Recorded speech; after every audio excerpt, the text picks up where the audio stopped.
নাসুমের spin জাদুতে bold হয়ে হতবাক মোহাম্মদ নবী, অবাক চোখে কেবল দেখেই গেলেন। সাকিব, নাসুম, সাইফুদ্দিন, রিশাদরা উইকেট তুললেন ঝড়ের বেগে।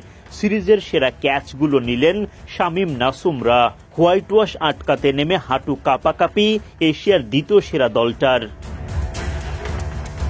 রবিবার সিরিজের তৃতীয় ও সবশেষ টি-20তে মুখোমুখি হয় বাংলাদেশ ও আফগানিস্তান।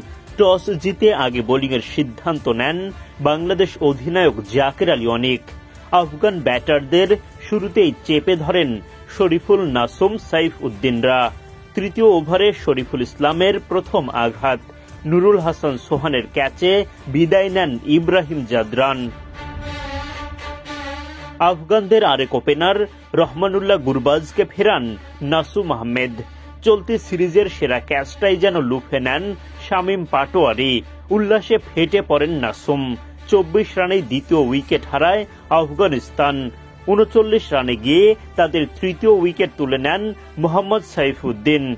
সাইফুদ্দিনের ফুল টসে চোখে সর্ষের ফুল দেখেন ওয়াফিউল্লাহ। বোল্ড হয়ে বিদায় নেন 11 রান করে।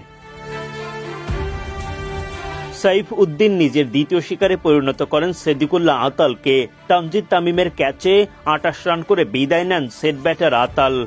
লেগি রিশাদ টিকতে দেননি আফগান অলরাউন্ডার আজমতুল্লাহ ওমরজাইকে। নাসুম বোল্ড করেন বিগ ফিশ মোহাম্মদ নবীকে। 82 রানের মধ্যে আফগানিস্তানের 6 উইকেট তুলে উঠতে থাকে বাংলাদেশ। তানজিম সাকিবের বলে নাসুমের চোখ ধাঁধানো ক্যাচে বিদায় নিতে হয় রশিদ খানকে। সাকিব পরের বলে তুলে নেন আবদুল্লাহর উইকেট। এভাবে ঝড়ের বেগে উইকেট হারিয়ে প্রত্যাশা অনুযায়ী বড় পুঁজি গড়তে পারেনি আফগানিস্তান।